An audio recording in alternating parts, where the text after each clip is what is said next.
Hi guys, I hope you guys are doing good. I'm doing good. Okay, so I want to address something, and it's something that most bakers struggle with, and this is costing.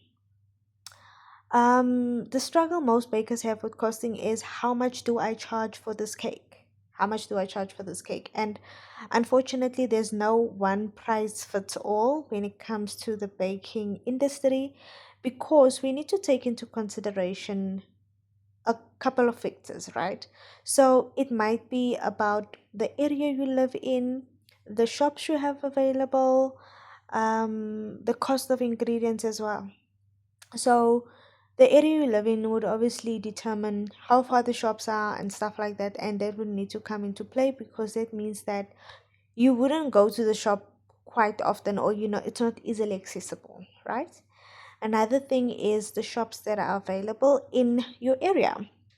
So some places don't have baking shops easily accessible to them, so people usually need to do online shopping and stuff like that, meaning that they have to wait for their products. Okay, and then another thing is the ingredients don't cost the same price. We don't all use the same ingredients, so and our recipes are not the same. So for example, let's say I use Spa No Name brand milk and someone decides to use Parmalat milk.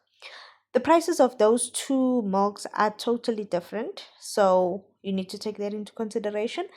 I might be using eggs that I buy at Spa, and the pricing obviously fluctuates here and there, but you get someone who has a egg plug, someone who knows someone somewhere that's selling eggs cheaper because they are cheaper, so they might be using that as a price reference. And then we must also take into consideration which kind of cakes you are baking and flavors and all of that. So if you are not using the top of the range, I think it's Calabit or something, whatever they call that, um, cocoa, chocolate, and stuff like that, you are now not going to price your products for that, obviously. So that will also be a factor that you need to include. Packaging also is a factor that you include in your pricing. And one of the things that you obviously look at is what do you call it? What kind of packaging are you using? Are you using the very, very modern packaging, or are you still using like the old boxes like me? I use old boxes because not old boxes, but like the older boxes. And then another thing you also need to take into consideration is pricing according to your skills. Very important, pricing according to your skills, because if you price according to your skills, then you know that you're not overcharging the client because you're also in your learning era. You will see that bakers who've been in the industry for longer, who are professionals like they are here, they would tend to charge a bit more expensive because they've gone for classes, they've done everything that they need, like they've gone through everything.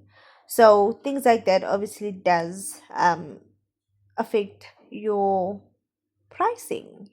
So yeah, take that into consideration when you do your pricing. And yeah,